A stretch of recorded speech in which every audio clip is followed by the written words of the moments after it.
عايزة تعرفي العلاقة اللي انت فيها دي بتنتهي ولا انت نايمة على ودانك؟ انا بقى هقولك عشان ما تعرفيش من بره يا خبت.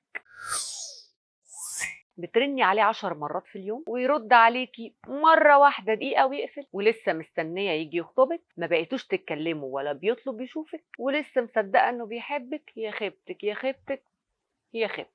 اول علامة تعرفي بيها ان كده العلاقة بتنتهي اول ما الكلام يقل. يعني في الاول كان قرفك اتصالات كل شوية، ومجرد ما ترني عليه ينط كأنه قاعد فوق التليفون ويفضل مطول في الكلام ويفضل يتلكك عشان يتصل بيكي. حبيبتي انت ركبتي العربيه؟ حبيبتي انا سايق. حبيبتي انا واقف في اشاره المرور. حبيبتي انا بدور على ركنه. اوعي تكوني راكبه جنب السواق. وتيجي بعد كده تتصلي بيه ما يردش، وبعد يومين اما يفكر يعبرك يقولك اصل انا كنت مع اصحابي، اصلي ما سمعتش التليفون. وانت عشان خايبه بتصدقي، بس هو في الحقيقه ما بقاش عنده اي لهفه انه يكلمك زي الاول، مع انه في اول العلاقه في فتره اللفلفه والنحنحه كان كل يوم اول ما يرجع من الشغل واول ما يصحى من النوم لازم يكلمك. احيانا المكالمه تطول كتير، ولو نمتي بقى من غير ما تكلميه تبقى مصيبه سودا. انما بقى دلوقتي لا في لا مكالمات ولا مسجات، وتساليه ليه يقولك ايه يعني اصل انا نمت وفيها ايه، ما تبقيش نكديه بقى. لكن اول ما تحس ان في حاجه غلط وشكله ما بقاش فارق معاه، ساعتها بقى لازم تقري الفاتحه على العلاقه دي، لان ايامها بقت معدوده. تاني علامه بتدل على ان العلاقه دي هتنتهي الحجج.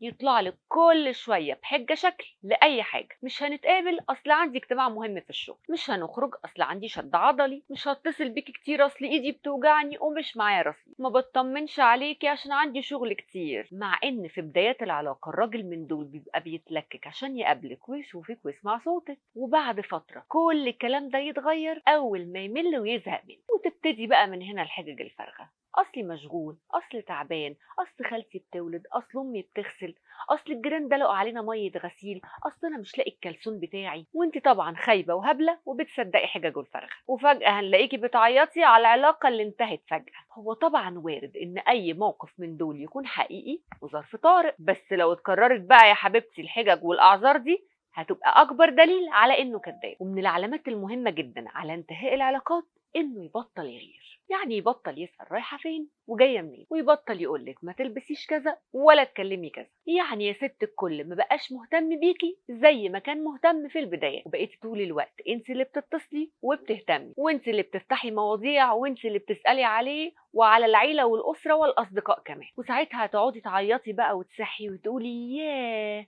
لو كنت خدت بالي من الأول من العلامات دي كان زماني أنقذت العلاقة. هقولك أنا بقى اتنيلي واتكتمي وما تنقذيش حاجة يا حبيبتي، وحتى لو هتتعبي وتتأثري مش مهم، أهم حاجة إنك كسبتي نفسك وكرامتك. ما هو يعني ما يكسرش قلبك وكمان كرامتك تتبعتر، مش عاملين اوفر احنا. وطبعا مش محتاجة أقولك ما تبقيش خايبة وتتصدمي، لأنك كده كده سمعتي الحلقة دي معايا ووضحتلك كل حاجة فيها بتنهي العلاقة، وبقيتي دلوقتي انت اللي مهيئة نفسيا انك تنهي العلاقة التوكسيك دي قبل ما تقضي عليكي. ولو ما نهيتيش العلاقة دي قبل ما تقضي عليكي ساعتها كل اللي حواليكي هيقولولك يا خيبتك يا خيبتك يا خيبتك. انا بسنت النبراوي، تابعيني عشان تشوفي خيبتي وخيبتك